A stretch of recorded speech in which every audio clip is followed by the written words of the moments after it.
Assalamualaikum warahmatullahi wabarakatuh. Halo sahabat, bagaimana kabarnya nih? Semoga baik-baik aja ya.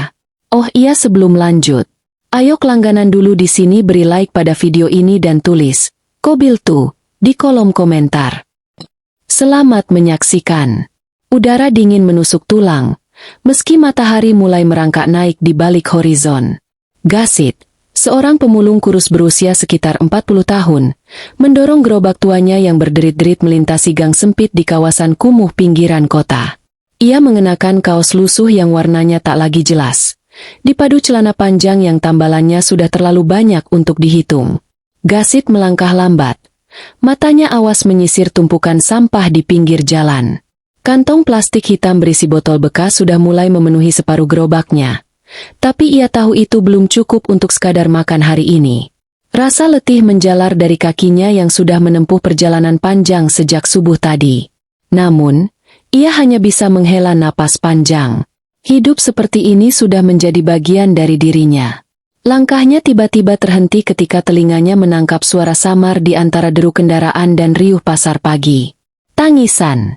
Gasit berdiri mematung, mencoba memastikan apa yang didengarnya. Apakah itu suara bayi? Gumamnya, ragu. Ia menoleh ke kiri dan ke kanan, mencari sumber suara di sekitar tempat sampah besar di sudut gang.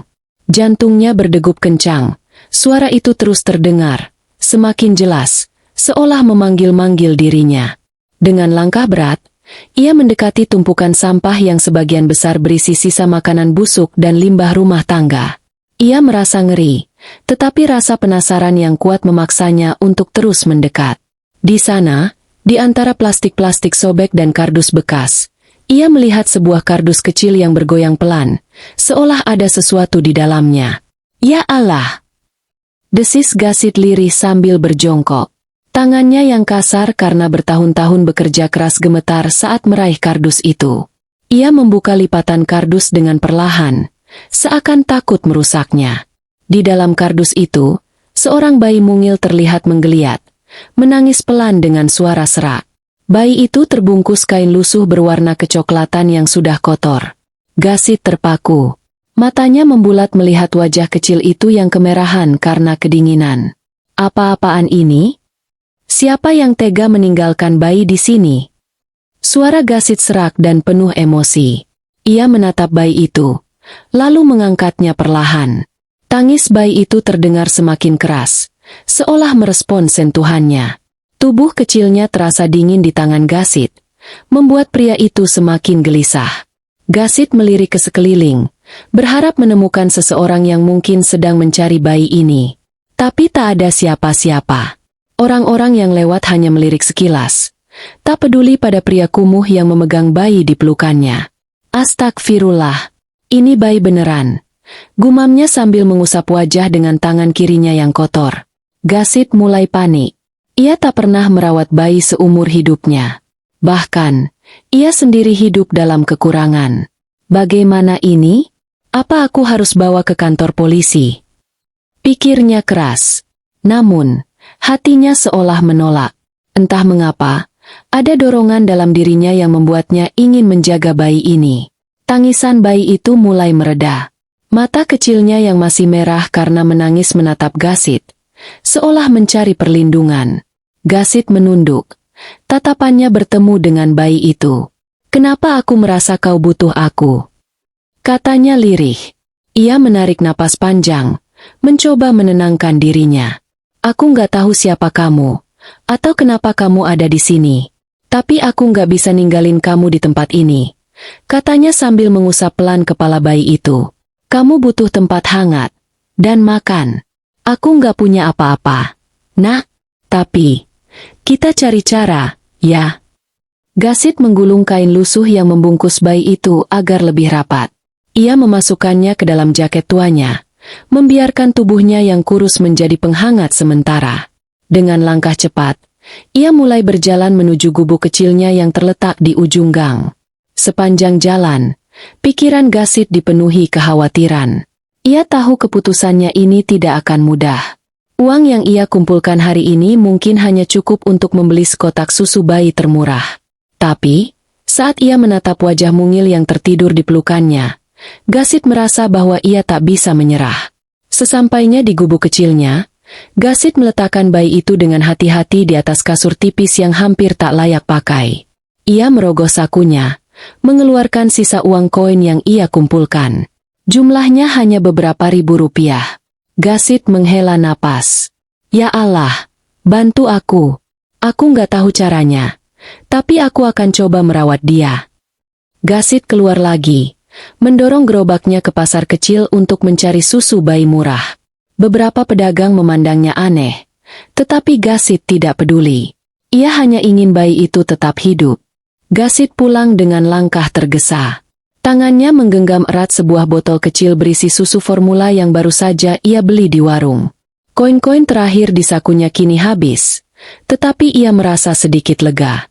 Bagaimanapun, bayi yang ia temukan itu harus segera diberi makan. Tangisannya yang sempat mereda kini terdengar lagi, memenuhi gubuk reot milik Gasit. Ya Allah, maafkan aku. Aku nggak tahu harus ngapain. Gumam Gasit sambil menutup pintu gubuknya yang terbuat dari seng karatan.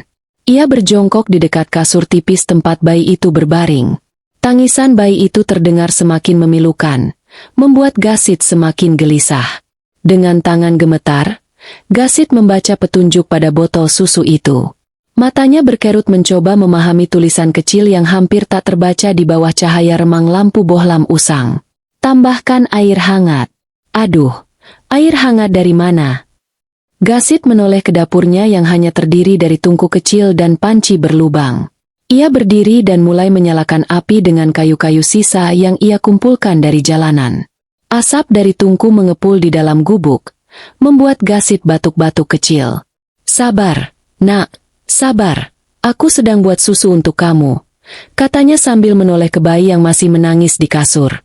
Gasit tahu ia harus segera menyuapi bayi itu sebelum tangisannya semakin keras dan menarik perhatian tetangga. Setelah air cukup hangat, Gasit mencampurkannya dengan susu formula, mengaduknya perlahan. Namun, ketika ia memegang botol itu, ia tertegun. Bagaimana caranya kasih makan bayi? Aku nggak pernah. Ya Allah, bantulah aku, ujarnya sambil memandang bayi itu dengan penuh rasa bersalah. Dengan canggung, Gasit mengangkat bayi itu ke pelukannya.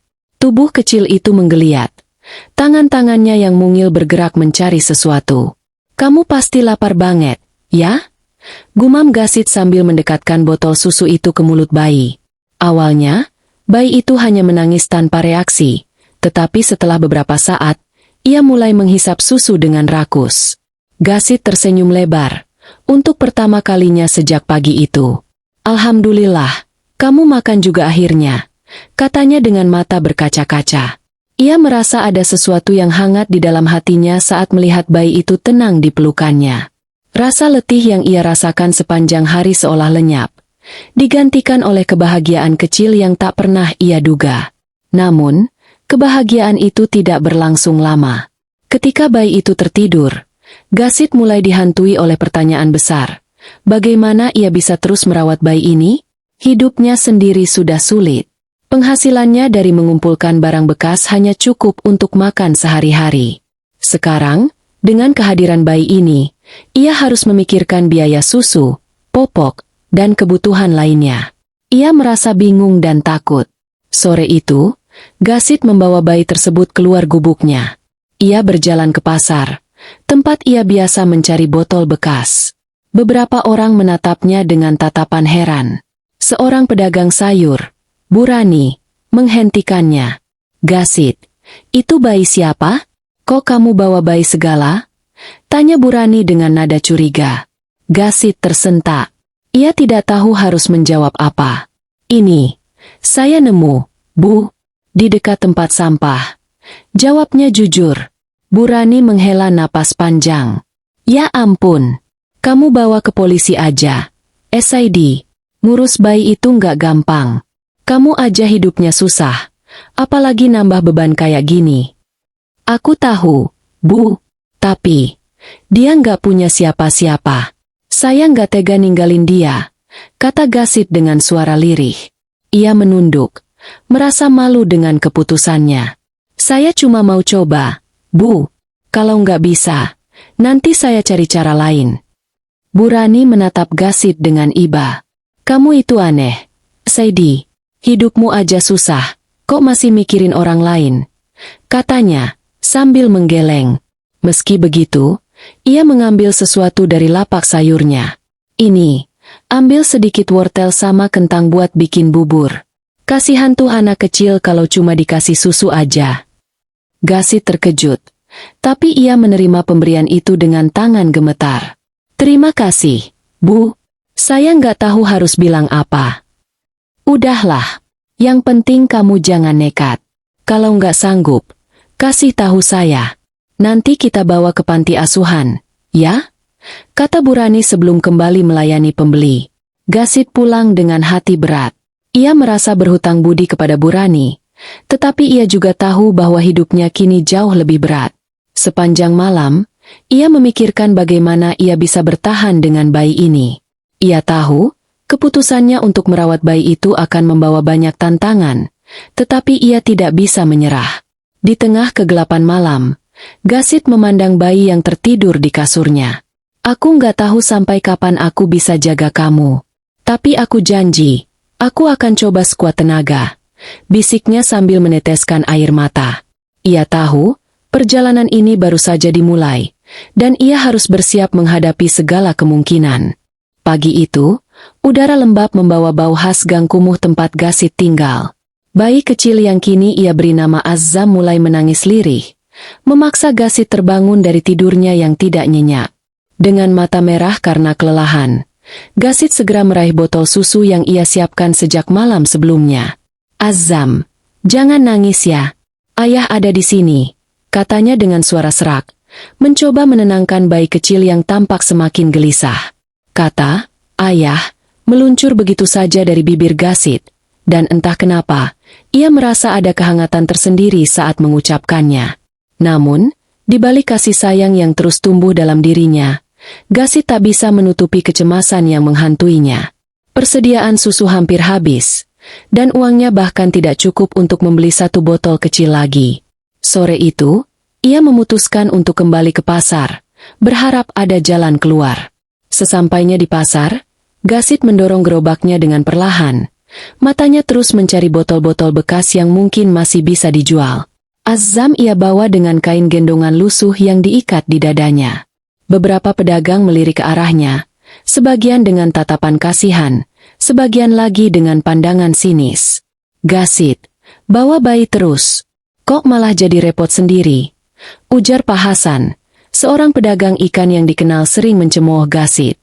Kalau nggak sanggup ngurus, kasih aja ke orang lain.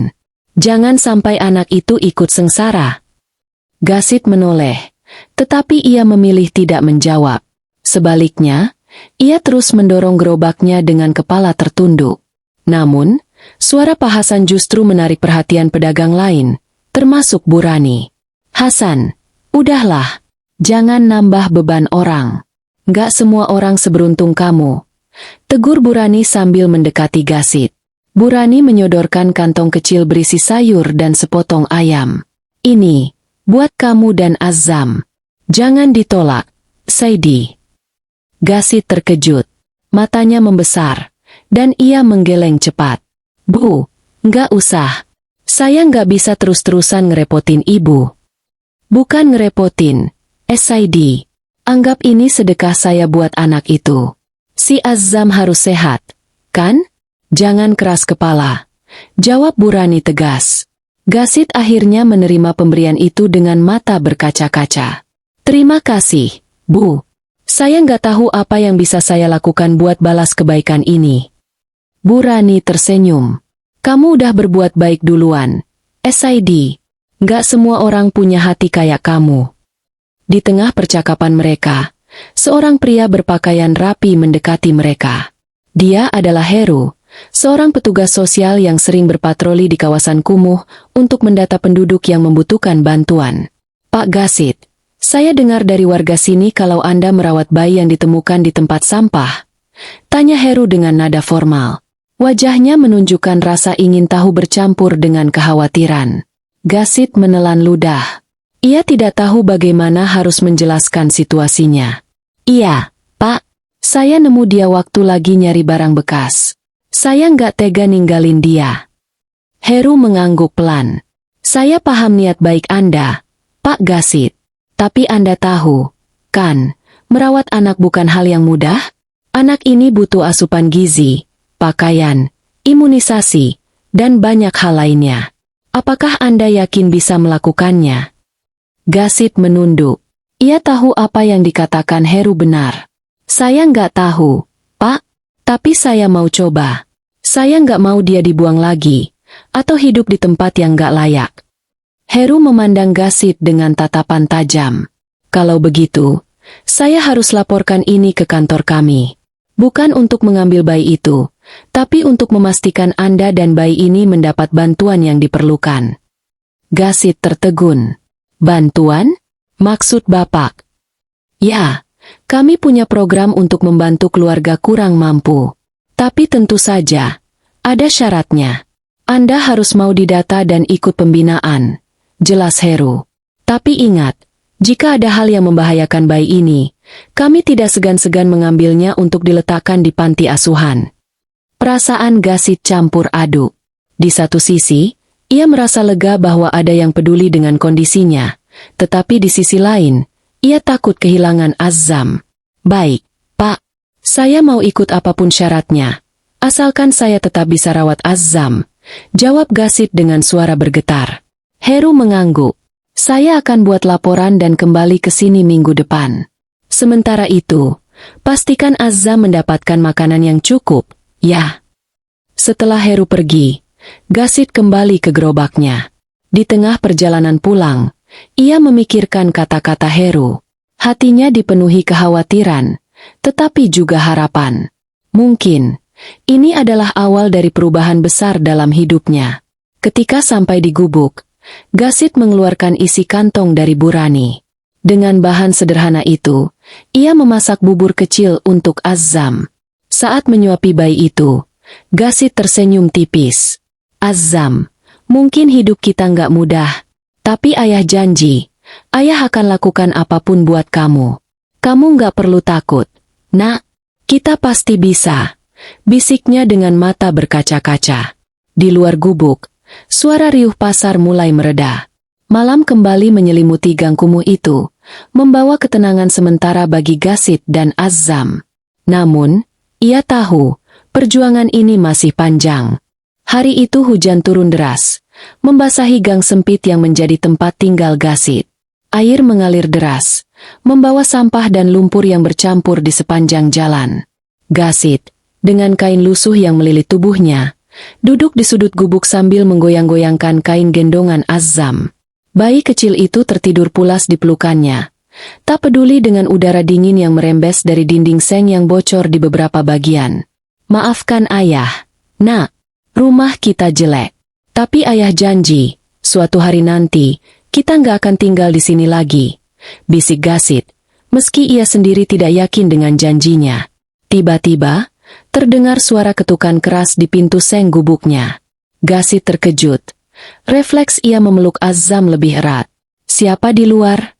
Tanyanya dengan nada waspada. Pak Gasit, ini saya, Heru. Jawab sebuah suara yang Gasit kenali sebagai petugas sosial yang pernah datang sebelumnya. Gasit berdiri perlahan, melangkah ke pintu, dan membukanya sedikit. Di depan pintu, Heru berdiri bersama seorang pria berjas hitam yang tidak ia kenal. Pria itu terlihat rapi, dengan tatapan tajam dan sikap yang membuat Gasit merasa terintimidasi. Pak Heru, ada apa ya, Pak? Tanya Gasit sambil melirik pria asing itu. Heru melangkah masuk tanpa menunggu undangan, diikuti oleh pria berjas hitam. Kami datang untuk membahas masalah anak ini, Pak Gasit. Ujar Heru sambil menunjuk ke arah Azam yang masih tertidur di gendongan Gasit. Masalah apa, Pak? Saya sudah ikut saran Bapak. Saya rawat Azam sebaik yang saya bisa, jawab Gasit dengan nada penuh kecemasan. Pria berjas hitam itu tiba-tiba berbicara. Suaranya dingin dan penuh wibawa. Perkenalkan, saya Firman. Saya adalah pengacara dari seseorang yang mengaku sebagai keluarga biologis anak ini. Jantung Gasit seakan berhenti berdetak. Keluarga biologis? Siapa mereka?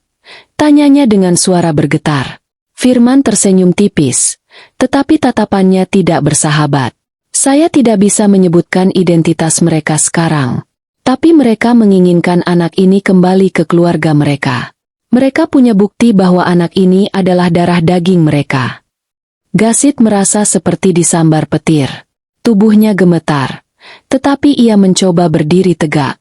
Pak Firman, saya yang menemukan Azam. Dia ditinggalkan di tempat sampah. Kalau mereka memang keluarganya, kenapa mereka tega melakukan itu? Bapak tidak bisa menilai sesuatu hanya dari satu sudut pandang. Saya hanya menjalankan tugas. Jika Bapak merasa tidak setuju, kami bisa membawa kasus ini ke pengadilan, kata Firman dengan nada dingin. Heru mencoba menengahi. Pak Gasit, saya paham ini situasi sulit, tapi ini juga kesempatan untuk membuktikan bahwa Anda layak merawat anak ini. Kalau memang Anda mencintai dia, Anda harus siap memperjuangkannya. Gasit menatap Heru dengan mata yang memerah. Saya nggak akan biarkan Azam diambil. Pak, dia anak saya sekarang. Saya nggak tahu siapa yang ngaku-ngaku jadi keluarganya, tapi saya tahu satu hal, mereka nggak peduli sama dia. Firman berdiri, menatap Gasit dengan tajam. Kami akan memberikan waktu kepada Bapak untuk berpikir. Tapi ingat, anak ini bukan milik Anda. Jika Anda tidak menyerahkannya dengan baik-baik, kami akan membawa kasus ini ke ranah hukum. Setelah Firman pergi, Gasit terduduk di lantai. Tubuhnya lemas, sementara Azam mulai terbangun dan menangis. Tangisan Azam membuat hati Gasit semakin hancur. Ia menggendong bayi itu erat-erat, seolah takut kehilangannya. Dengar ya, Nak, ayah nggak akan biarkan siapapun ambil kamu dari ayah. Kamu milik ayah sekarang, bisiknya dengan suara serak. Hari-hari berikutnya menjadi penuh tekanan bagi Gasit. Kabar tentang keluarga yang mengaku sebagai kerabat Azam mulai menyebar di pasar dan gang tempat ia tinggal. Beberapa orang mulai memandangnya dengan curiga. Bahkan ada yang berbisik bahwa Gasit mungkin menculik bayi itu. Suatu sore, saat Gasit berada di pasar untuk mencari botol bekas, ia dihampiri Burani. Wanita itu menepuk pundaknya dengan lembut. SID, aku dengar kabar soal anak itu. Kamu baik-baik saja? Gasit hanya mengangguk lemah. Saya takut, Bu. Kalau mereka bawa anak ini, hidup saya nggak ada artinya lagi. Burani menghela napas panjang. Kamu harus kuat, SID. Kalau kamu yakin apa yang kamu lakukan benar, jangan biarkan siapapun merebut dia. Aku tahu kamu sayang sama anak itu, dan aku yakin dia juga butuh kamu. Kata-kata Burani memberi sedikit kekuatan pada Gasit. Malam itu, ia duduk di depan gubuknya sambil memandangi langit yang gelap. Ia tahu, perjuangan ini belum selesai. Ia harus melakukan sesuatu untuk melindungi Azam, bahkan jika itu berarti melawan orang-orang yang lebih kuat darinya. Ya Allah, kuatkan aku. Aku hanya ingin jadi ayah yang baik untuk anak ini. Doanya lirih sambil menahan air mata. Namun, jauh di dalam hatinya, Gasit tahu bahwa badai besar sedang menantinya. Dan untuk pertama kalinya dalam hidupnya, ia merasa bahwa ia tidak hanya berjuang untuk dirinya sendiri, tetapi juga untuk Azam, bayi kecil yang telah mengubah segalanya. Hari itu, langit mendung menggantung berat, seolah turut merasakan beban di hati Gasit. Di gubuk kecilnya, Gasit duduk bersila di lantai sambil menggoyang-goyangkan kain gendongan yang mengayun perlahan. Azam, bayi kecil yang kini menjadi alasan hidupnya, tertidur pulas. Napasnya yang teratur memberikan ketenangan sesaat di tengah kekacauan yang terus menghantui pikiran Gasit. Namun, ketukan di pintu seng gubuknya membuyarkan kedamaian itu. Suara itu keras, mendesak, membuat Gasit langsung siaga. Dengan hati-hati, ia meletakkan Azam di atas kasur tipis, memastikan bayi itu tetap nyaman sebelum berjalan ke pintu. Siapa? Tanya Gasit dengan suara parau, sementara tangannya memegang pintu dengan waspada. Ini saya, Pak Heru, terdengar suara yang akrab, tetapi kali ini disertai nada serius. Gasit membuka pintu sedikit, dan benar saja, Heru berdiri di sana. Namun, ia tidak sendirian. Di sampingnya, berdiri seorang pria tua dengan wajah yang terlihat tegang. Pria itu mengenakan pakaian rapi, tetapi matanya merah, seolah telah banyak menangis. Pak Gasit, ini Pak Rashid. Dia adalah orang yang mengaku sebagai kakek biologis Azam, kata Heru dengan hati-hati. Kata-kata itu membuat tubuh Gasit membeku seketika. Jantungnya berdetak kencang, tetapi ia mencoba menjaga ketenangannya. Kakek? Ulangnya dengan suara rendah. Tatapannya bergeser pada pria tua itu yang kini menunduk, seperti mencari kata-kata yang tepat untuk diucapkan. Pria itu akhirnya berbicara, suaranya berat dan penuh penyesalan. Pak, saya tahu ini mendadak, tapi saya mohon, biarkan saya bertemu cucu saya. Gasit merasa amarah bercampur kebingungan memenuhi dadanya. Ia melangkah keluar, menutup pintu di belakangnya agar suara mereka tidak membangunkan Azam. Cucu? Kalau memang dia cucumu, kenapa dia dibuang di tempat sampah? Tanyanya tajam, suaranya bergetar karena emosi. Rashid menatap Gasit dengan mata berkaca-kaca. Pak, saya tidak tahu apa yang terjadi waktu itu. Anak saya, ibunya Azam, dia pergi meninggalkan rumah bersama bayi itu. Kami tidak tahu dia ada di mana sampai kami mendengar kabar dari Pak Firman. Gasit mengerutkan kening.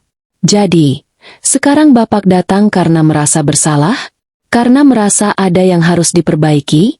Azam sudah saya rawat seperti anak sendiri. Dia bukan sekadar cucu yang bisa diambil kapan saja. Heru mencoba menengahi. Pak Gasit, saya paham ini sulit. Tapi saya percaya, Bapak dan Pak Rashid sama-sama menginginkan yang terbaik untuk Azam. Kita bisa mencari solusi tanpa harus saling menyakiti. Gasit terdiam. Ia tahu Heru benar, tetapi hatinya berat menerima kenyataan bahwa mungkin ada orang lain yang lebih berhak atas Azam. Ia menghela napas panjang, mencoba menahan emosi yang membuncah. Pak Rashid, kalau Bapak benar-benar peduli, kenapa baru sekarang? Kenapa setelah semua ini terjadi? Tanya Gasit dengan nada melunak, tetapi tetap penuh rasa sakit. Pria tua itu mengusap wajahnya yang penuh keriput. Saya salah. Saya terlalu sibuk menyalahkan anak saya daripada mencarinya. Kalau saja saya bertindak lebih cepat, mungkin semuanya akan berbeda. Tapi sekarang, saya cuma ingin memastikan Azam tidak menderita. Gasit menunduk, merasakan berat di hatinya semakin besar. Dalam keheningan yang menggantung, terdengar tangisan kecil dari dalam gubuk. Gasit langsung masuk untuk mengambil Azam. Saat ia keluar lagi dengan bayi itu di pelukannya, mata Rashid langsung tertuju pada wajah mungil yang tampak kebingungan. Dia sehat. Dia bahagia, kata Gasit dengan suara serak. Saya mungkin cuma pemulung, Pak. Tapi saya sudah berusaha memberikan semuanya untuk dia. Rashid menatap Azam dengan tatapan penuh haru. Air matanya mengalir, tetapi ia tidak berani menyentuh bayi itu. Terima kasih, Pak Gasit. Terima kasih karena sudah menjaga dia. Suasana menjadi hening. Heru, yang menyaksikan momen itu, akhirnya berbicara. Pak Rashid, bagaimana kalau kita mencari jalan tengah? Pak Gasit sudah merawat Azam dengan baik. Mungkin Anda bisa mendukungnya, daripada mengambil anak ini darinya. Rashid terdiam, lalu mengangguk pelan. Kalau Pak Gasit bersedia, saya ingin membantu. Saya ingin Azam tumbuh dengan baik, tanpa harus memisahkan dia dari orang yang sudah menyelamatkannya. Gasit menatap Rashid dengan ragu. Bantu? Apa maksud Bapak? Saya akan pastikan Azam mendapatkan semua yang dia butuhkan. Pendidikan, kesehatan, semuanya. Dan saya tidak akan memaksa untuk mengambil dia. Saya hanya ingin melihatnya sesekali, kalau itu diperbolehkan, jawab Rashid. Gasit terdiam lama, menatap Azam yang kini tertawa kecil di pelukannya. Hatinya penuh gejolak, tetapi ia tahu bahwa ini adalah solusi terbaik untuk Azam. Kalau itu memang niat Bapak, saya tidak akan menolak. Tapi satu hal, Azam tetap anak saya. Rashid tersenyum kecil, meski air matanya terus mengalir. Tentu, Pak Gasit, saya tidak akan merusak ikatan kalian. Hari itu menjadi awal dari hubungan yang tidak biasa. Gasit tetap merawat Azam, tetapi kini ia tidak sendiri. Dengan bantuan Rashid, ia bisa memberikan kehidupan yang lebih baik untuk bayi kecil itu. Perlahan, kehidupan Gasit berubah. Gubuk kecilnya mulai direnovasi, dan ia bahkan memulai usaha kecil-kecilan dengan modal dari Rashid. Tahun-tahun berlalu, dan Azam tumbuh menjadi anak yang ceria dan cerdas. Di hari ulang tahun Azam yang kelima, Gasit memeluk anak itu erat-erat sambil berbisik, "Nak, ayah mungkin bukan siapa-siapa. Tapi karena kamu, ayah merasa jadi orang yang berarti." Azam tersenyum, lalu memeluk Gasit balik. "Ayah, aku sayang ayah," katanya polos. Di sudut ruangan, Rashid menyeka air matanya.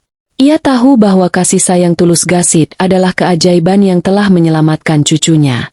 Terima kasih telah menyimak cerita ini sampai akhir.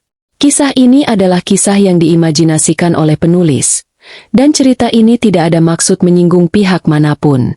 Penulis memohon maaf jika penggunaan nama latar tempat yang sama dengan pihak lain. Karena cerita ini murni dari hasil imajinasi dan dramatisasi dari apa yang penulis pikirkan.